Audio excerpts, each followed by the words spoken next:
Agama Hindu adalah salah satu agama tertua di dunia yang uniknya tidak memiliki satu pendiri tunggal. Ajarannya lahir dari sebuah peradaban kuno yang luar biasa di India, dan gelombang pengaruhnya ternyata sampai ke Nusantara, membentuk sebagian besar dari apa yang kita kenal sebagai budaya Indonesia saat ini. Mari kita telusuri jejak perjalanan spiritual dan budaya ini, dari tepian Sungai Indus hingga ke Pulau Dewata Bali. Kisah ini dimulai jauh di masa lalu, di peradaban lembah Sungai Indus sekitar tahun 1500 sebelum Masehi. Saat itu, datanglah bangsa nomaden bernama Arya ke India. Mereka tidak datang dengan tangan kosong, melainkan membawa serta sistem kepercayaan yang kaya akan dewa-dewi. Di antara mereka ada 3 dewa utama yang paling dihormati, yang kita kenal sebagai Trimurti, Brahma sang pencipta, Wisnu sang pemelihara, dan Siwa sang pelebur. Ajaran-ajaran lisan mereka yang sakral kemudian dikumpulkan dan dituliskan dalam sebuah kitab suci yang agung, yaitu Weda. Dari sinilah lahir sebuah sistem kepercayaan, lengkap dengan ritual suci dan tatanan sosial yang kemudian disebut Veda Dharma. Inilah cikal bakal agama Hindu yang kita kenal sekarang. Lalu, bagaimana ajaran ini bisa sampai ke kepulauan kita yang ribuan kilometer jauhnya? Jawabannya terletak pada jalur perdagangan maritim kuno, berabad-abad yang lalu. Hubungan dagang yang ramai antara India dan Nusantara menjadi jembatan utama penyebaran Hindu.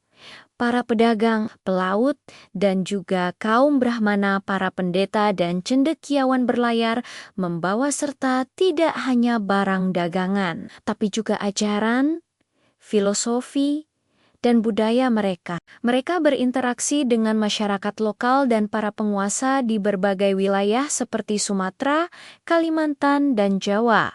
Perlahan tapi pasti, ajaran ini diterima dan diadaptasi. Dari sinilah kemudian muncul karijen-karijen besar pertama di Nusantara yang bercorak Hindu, seperti Kerajaan Kutai di Kalimantan Timur, Tarumanegara di Jawa Barat, hingga Kediri dan Singasari di Jawa Timur. Masuknya Hindu bukan sekadar membawa sistem kepercayaan baru, tapi juga memicu revolusi kebudayaan di Nusantara. Pengaruhnya begitu mendalam dan bisa kita lihat hingga hari ini, sistem pemerintahan feodal dengan konsep kerajaan lahir dari sini. Seni ukir dan patung-patung dewa yang indah, karya sastra epik seperti Ramayana dan Mahabharata yang diadaptasi menjadi cerita wayang, hingga penggunaan bahasa Sanskerta dalam prasasti dan nama-nama bangsawan. Semuanya berakar dari pengaruh Hindu. Puncaknya adalah pembangunan candi-candi megah yang menjadi bukti kebesaran peradaban saat itu. Candi Prambanan yang anggun, misalnya, adalah monumen agung yang didedikasikan untuk Trimurti. Bahkan, konsep Dewa Raja yang menganggap raja sebagai titisan atau perwujudan dewa di bumi untuk memerintah dengan adil, juga berasal dari ajaran Hindu yang menyatu dengan kepercayaan lokal.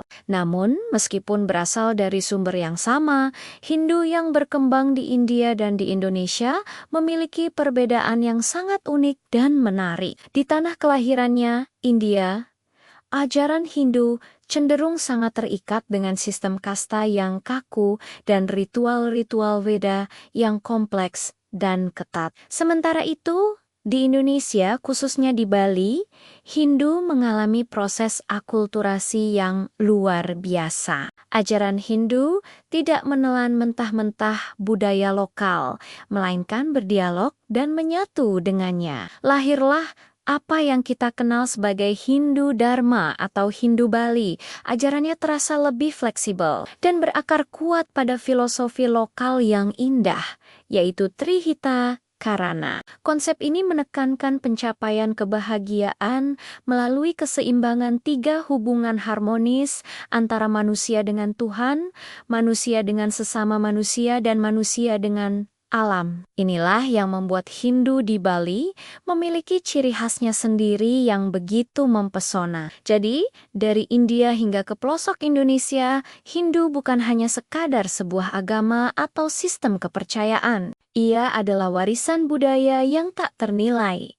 Sebuah benang emas yang merajut keragaman peradaban Nusantara. Hindu telah memberikan warna, bentuk, dan jiwa pada banyak aspek kehidupan kita, meninggalkan jejak abadi dalam seni, arsitektur, dan filosofi. Sebuah ajaran luhur yang secara konsisten menekankan pentingnya harmoni, keseimbangan hidup, dan cinta kasih terhadap seluruh alam semesta. Seperti sebuah pepatah bijak, agama boleh berbeda, tapi nilai-nilai kebaikan universal adalah satu.